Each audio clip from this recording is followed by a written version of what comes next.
then to kind of reunite with, Coach Shirley, and how do you like work with him like It's been cool, man.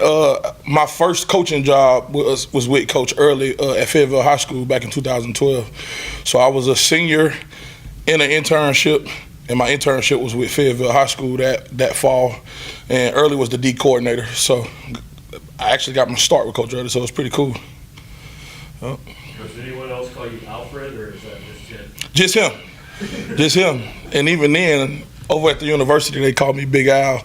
But when I went there, obviously, you got my full name on the sheet. So the head coach, Coach Darryl Patton, was Alfred. So then the D coordinator was Alfred. So it took a little getting used to be honest with you. Coach, you mentioned before how that when you were a player, you were slower than all the other guys, and you had to, in order to get a leg up, just become a savant on the defense. How do you apply that to your coaching now as far as assessing guys' strengths and weaknesses and where they need to focus on? Well, part of it starts with when you play in this conference, you kind of got a good feel for what it really is. Although the game evolves and it changes over time, some stuff won't change. Size, speed, ratio, right? Can the kid, does he look like a raw kid? Is he a kid that learned it already? But me, I didn't have it naturally, so I had to get in college, get whipped into shape, and then grow. It's the same thing. Some guys we take, they're going to come in and they're going to be well coached. Some guys are going to show up. They won't be strong enough or big enough, but it's continue to push those guys the way I pushed myself when I was a player, to continue to grow and try to perfect their craft when it comes to playing a position, but also trying to become a better young man as you do that. So I just tried to apply it to the coaching as I did as a player. Coach, you're losing a lot of depth at that defensive tackle spot. What's the growth you've seen in the younger guys like Jalen, Marquise, Kai, Sam, and what do they need to improve on if they want to be in the rotation? To be honest with you, I think those guys benefited from us having those older guys because it gave those guys time to continue to build on the small foundation that they had when they got here.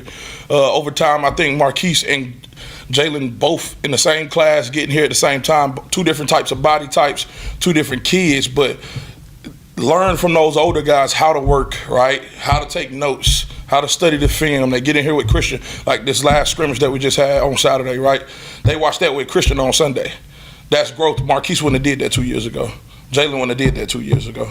So it's just, letting the older guys kind of guide them a little bit, in which I think Willis and Josh and Jaden Jernigan did a great job with it. But also now that they're on their own, they know how to work a little bit, and it's starting to show up a little bit. How important was it to get Christian back for another year? And was that something that he planned to do all along, or did you guys have to? No. It was major to get him back because you don't want to lose the whole group, right? Then, too, the kid he had a decision to make, to be honest with you. I do believe that Christian got here and he found something at Mizzou that he didn't have at his previous school. He did make plays. I think the kid's smart enough to know that he left some plays out there. So he got a cut-up made for him, showed him, hey, look, these are the 7, 8 plays that you missed last year. And he wants to grow. So the first thing he did was he showed back up 8 pounds down. Right, and when you look at him right now, he look lean and mean, and that's good for him, and that's good for us too because we need that. Losing a lot in that position, we were, fortunate to be able to grab a couple good players out of the portal, but also continue to build on the foundation we have with those younger guys because now Jalen is 2 years older, Marquise is 2 years older, Sam Williams is a year older, so it helps us a lot to have Christian back. What is the similarities and differences working with Coach Early? Because you just talked about how defensive end coach and defensive tackles coach have to work really well. So what's the difference from working with Coach Peoples to working with Coach Early now? The biggest difference is Peeps was my coach in college.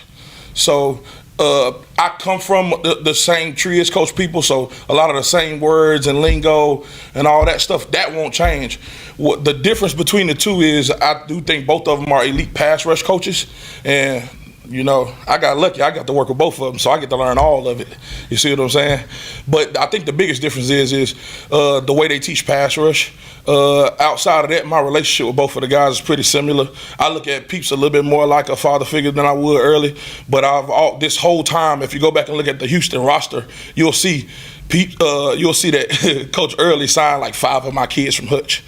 right? It was like a pipeline from Hutch to Houston for a while. Some really good D linemen, guys I coached, and then they went on to play for Coach Early. And those guys were able to transition to Houston and have good careers because they're being taught something at the junior college that just carried over.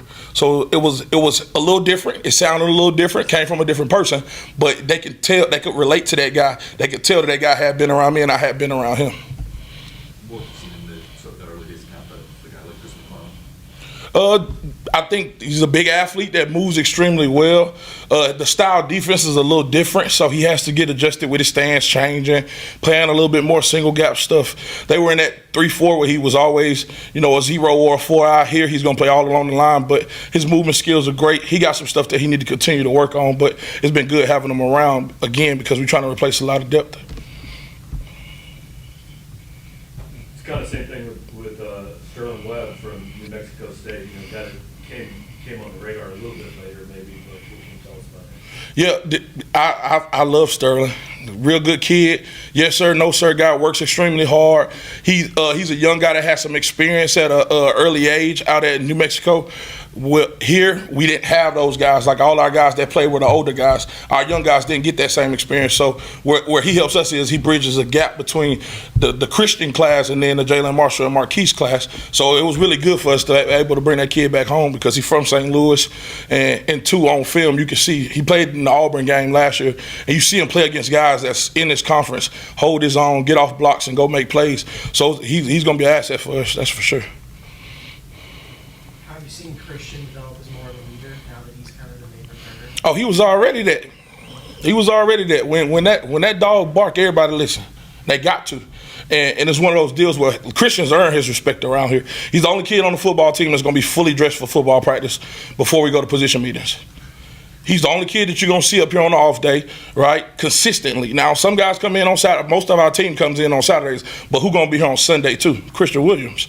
So he's already earned that respect. Again, he's never been on the list for missing something. He's never been on the list for missing weights, being late to class, any of that stuff. So when he talk, the whole program listens.